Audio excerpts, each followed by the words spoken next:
आज supreme court कथित paper leak को लेकर नीट यूजी 2024 परीक्षा रद्द करने वाली मांग वाली याचिका को लेकर सुनवाई की जाएगी।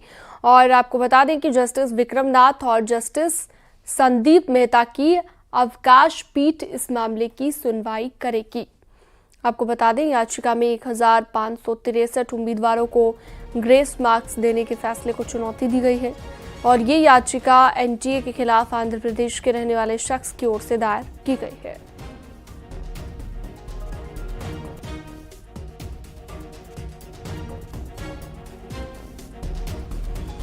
तो सुप्रीम कोर्ट में यह अहम सुनवाई आज होने जा रही है। ग्रेस मार्क्स देने के फैसले को चुनौती दी गई है।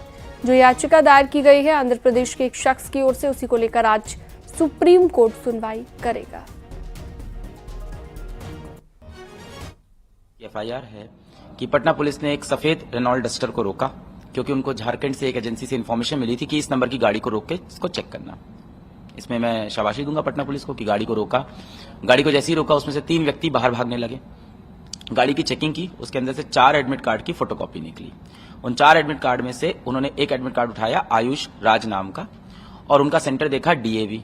डेफिनेटली उनको कुछ इंटेल मिली थी, कुछ गड़बड़ी है, तो वो सेंटर पे पहुंच गए। अच्छी बात है, उसके पेपर खत्म होने का इंतजार भी किया कि अभी हमें सिर्फ शक है। पेपर खत्म होने के बाद उन्होंने उस व्यक्ति को वहां से पकड़ा, कैंडिडेट को, आयुष राज को, और उससे पूछताछ की कि भाई क्या चल रहा है। तो उसने बोला कि मुझे एक रात पहले ही यहाँ का एक स्कूल है पटना में, लर्न एंड प्ले, यहाँ पे मुझे रोका गया। मैंने पैसे दिए थे और मुझे यहाँ रोका गया और मुझे नीट का पेपर दिया गया और जो पेपर मुझे रात में दिया था हूबहू वही पेपर एग्जामिनेशन सेंटर में मैं करके आया हूं।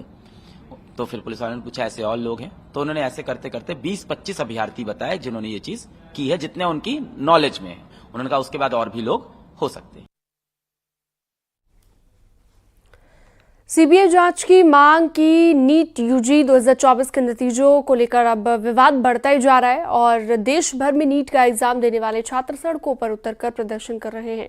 परीक्षा में धांधली के आरोप की सीबीआई जांच की मांग की जा रही है, लेकिन इस विवाद की वजह से नीट यूजी 2024 का एग्जाम देने वाले करीब 23 लाख छात्रों का भविष्य भी अभी तक अधर में लटक गया है। एक रिपोर्ट आपको दिखाते हैं।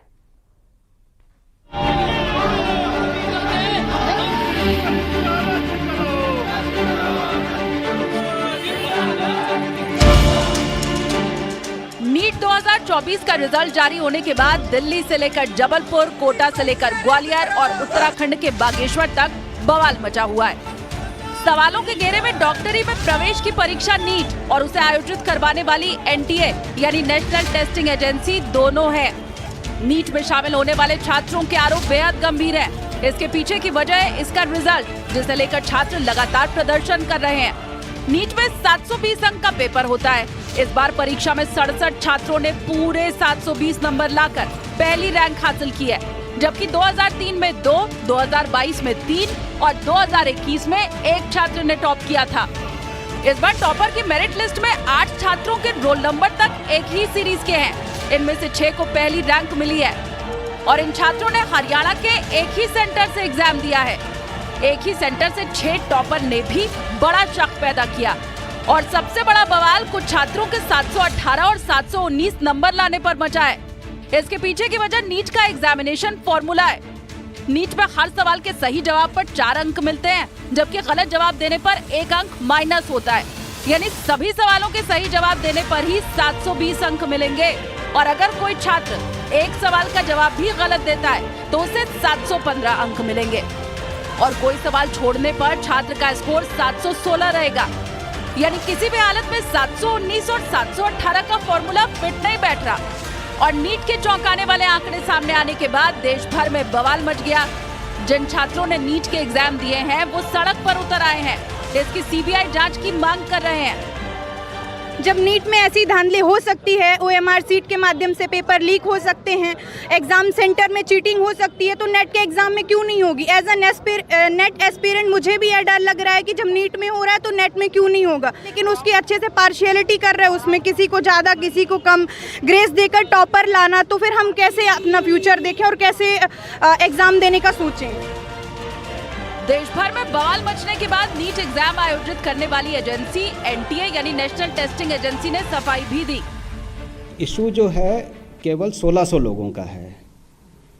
ये 23 लाख जो बच्चे अपीयर हुए थे, 24 लाख में से 23 लाख बच्चे जो कुछ अपीयर हुए थे, इसमें से केवल 1600 बच्चों का इशू है। 4750 सेंटर के बजाय ये 6 सेंटर का इशू है।